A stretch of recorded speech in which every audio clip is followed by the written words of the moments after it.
Hi everybody, it's Bobby Ogilvy, Project Manager and Professional Coach.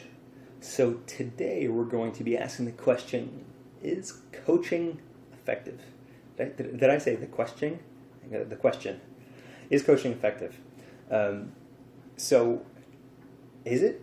Yes it is, but I will say that as a profession, because I think we're still kind of in the frontier days of coaching in my opinion, so it's 2016, and as you may have seen from some of the other videos, coaching is not a regulated market like say engineering or accounting or maybe much less so something like computer sciences, right?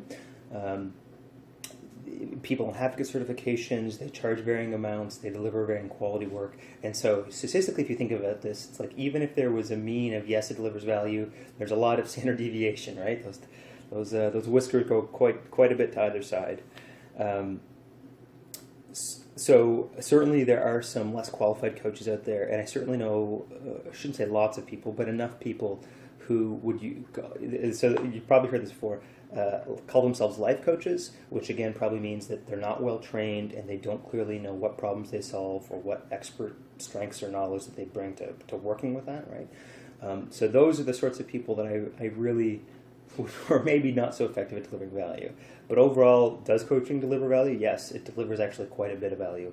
Um, I'll go through some brief white papers and try to pull out more stats from that. But particularly from the early 2000s, there's a bunch of research talking about just how useful coaching is, right? And particularly in that one, they were dealing with executive coaching. So these are like C-level people in organizations, right?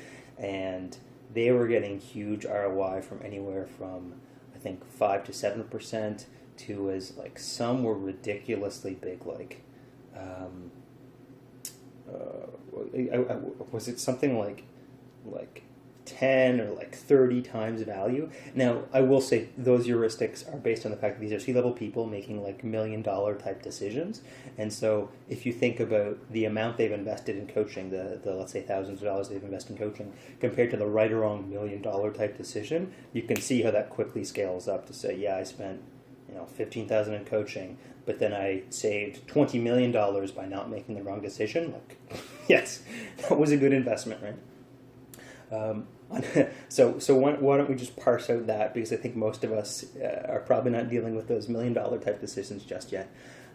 How is coaching effective? So in terms of what we know about therapy, right?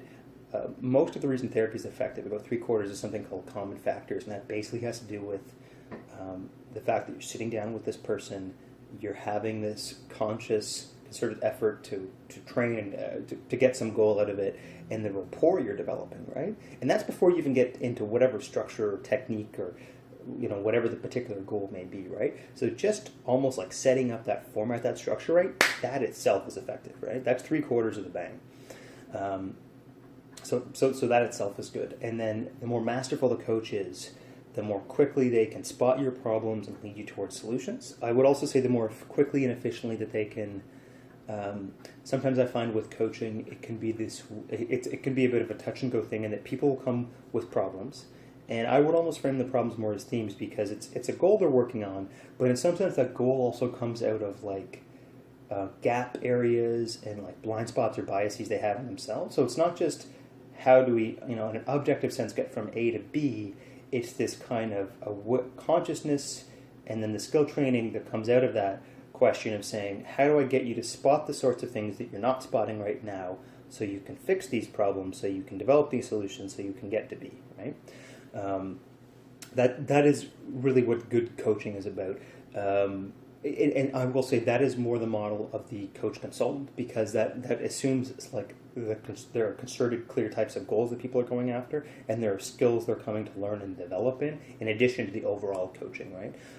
In some sense, pure coaching will work with any topic, but really good coaches, and the more popular ones, are certainly more like coach consultants, because there's an element of expertise and mastery they're bringing to it, and they have clear sets of target pain points, target problems they deal with, and solutions they lead people towards, right?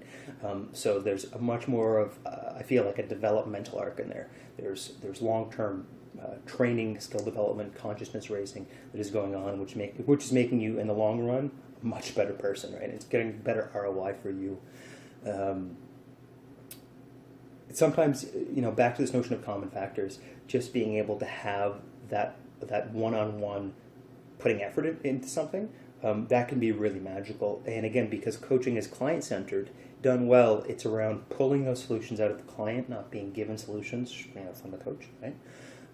So look, the great thing about good coaching is that when it works, it can feel kind of seamless, because it's like, oh yeah, I had the answer the whole time. Or like, oh, I never thought of it that way, but I could just do this thing like this skill I already have, or this, this is a very easy and automatic solution. That seems so obvious to me, right? It's really great when that happens. It's also really great to, don't think that coaching, you have to be overwhelmed by shock and awe. In fact, I almost consider that kind of a bad sign. If someone wants to keep having these euphoric, absorbing kind of breakthrough moments, and it's like they don't want to learn or train or commit. If you think about, I would say a lot of the entrepreneurs and leaders, they're dealing with, big weighty decisions, but even on the entrepreneurial end of things, just velocity of decision making, right? And that really doesn't lend itself to this kind of shock and awe mindset. It's about quick decisiveness and velocity, right?